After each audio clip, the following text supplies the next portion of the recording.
Ha! I'm here. Whoo boy. Alright. That'll do it, boys. Okay. Woo. So I just recorded a lecture in my office, which is way too hot. So if you don't mind me getting a little sexy for you. Yeah, and it went way longer than I anticipated. And yeah, hot, sweaty. Anyway, hot and bothered, I guess. The lecture, if you were wondering, which I'm going to be posting right after this, is hopefully is not too terribly long. I actually don't know how old or how long it is. It's about how to use Galileo's inclined plane experiment to demonstrate that gravity is a thing. And it's later I latched onto the idea that this is an awesome way of talking about the scientific method, how science is actually done. And so hopefully folks will enjoy it. It probably should be edited. There are a few times when I stumble on some things, so shall we say, but I think ultimately it's all right. It's all good. If it isn't, I trust folks to let me know. But anyway, that's neither here nor there. Howdy, Nimrod. Clive, Judy, how are you? That is neither here nor there. What we're talking about today, what we're here today to talk about, hey, Georg, is not what I said we were going to be talking about at the end of the last lecture. At the end of the last lecture, I said we were going to be talking about the sun. When I checked my schedule, actually the sun is at the end of the semester. So I'm going to be starting to talk about planetary geology. I'm going to start off with talking about, planetary geology. I'm going to be talking about a couple of different methods on how we know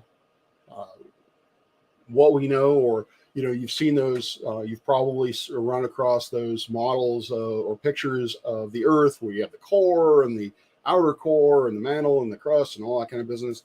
We'll talk about a little bit on how that model is created. Now, I am an astronomer, not a geologist, so I am going to be really hand wavy about it because my geologist friend tells me that he hates that diagram because it is an oversimplification of the complexity of the Earth's interior. And I'm going to relate how that interior of the Earth is very similar, we believe, to the interiors of the other three terrestrial worlds. And I will talk about why that is. How is it that those worlds came into being like that? Indy, I think I mentioned you my last lecture. How are you? All right. Except I am a bit late. Let me do this. Let me make sure that is saved. Yes, Radical is on. I don't care. Present. Slides. Computer. Man, I am dehydrated. Oh.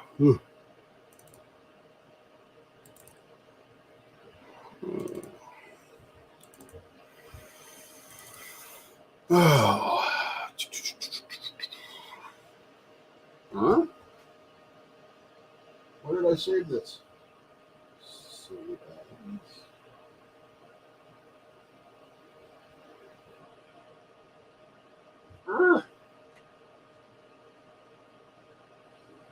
Darn it.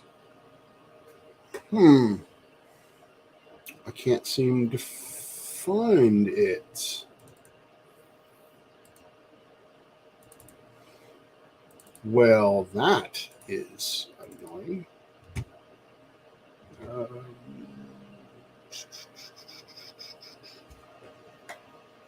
And I can't seem to see it on this because Zoom is converting my lecture at the moment, and so I I don't have access to why I'm not seeing it on here. Thank you, Nimrod. I am going to drink lots and lots of water. So while that's doing its thing, and while I show how professional I am, and doing my stuff, let's talk about. There's. Oh, yeah, I was actually in a colloquium. I was listening to someone's idea of they were putting. Basically, the idea was they wanted to know what were the constituent factors for why Starlink's satellites deorbited February 2nd of last year, February 4th of last year. If you don't know, Starlink puts up their satellites in chunks of. In this case, I think it was 48. I'd heard that they would do it in chunks of. No, I'm sorry. They do it in chunks of 14, or they do it in chunks of 60, and 48 of them basically crashed into the atmosphere and burnt up and made a really, really pretty light show over Puerto Rico. And so this gentleman was putting forward a model to try to differentiate how much of the cause of that was due to geomagnetic storm or solar irradiance, basically the sun's activity heating up the atmosphere and causing essentially the number of neutral oxygen atoms to increase and therefore cause more drag and so forth and so on, and the orbit stuff. Almost there. It says it's there. It's weird. So yeah, that was really I was unfortunately I missed Eddie's thing, and I haven't talked to Crafty in a while. Let's get back to this. I'd like to replace it. All right. Let me make sure I actually have this right. This is saved in courses, spring 2011, all files. What the fooge? What the hey? Why aren't you updating, Dropbox?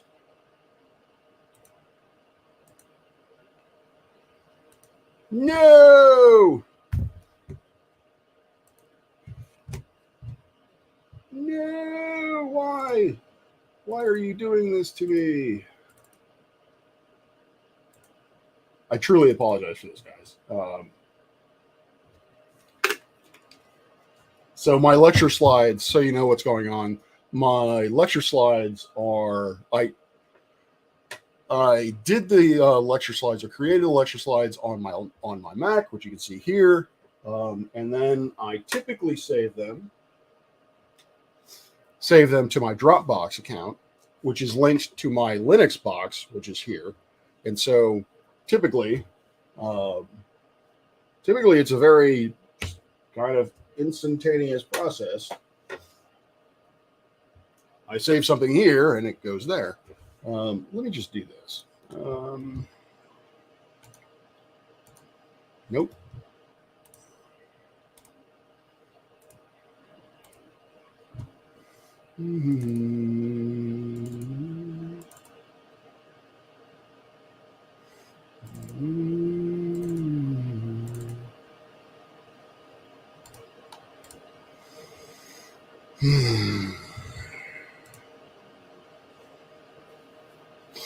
Oh, that's all. That's awesome.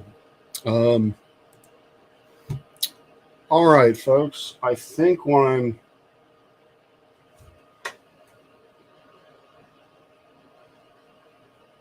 might have to do. Is this Dropbox? No, that's Discord. what I might have to do is actually switch to my close down this stream and switch over to my Mac, because I know it's on there. So 2 monocles. I don't even know if I'm cool enough to do 2 monocles, but I can try. So yeah, that's what I'm going to do. I am going to switch over. I'm going to end this broadcast, and then I'm going to start one up on the Mac and go from there. So again, I truly do apologize for the inconvenience. So I will see you momentarily.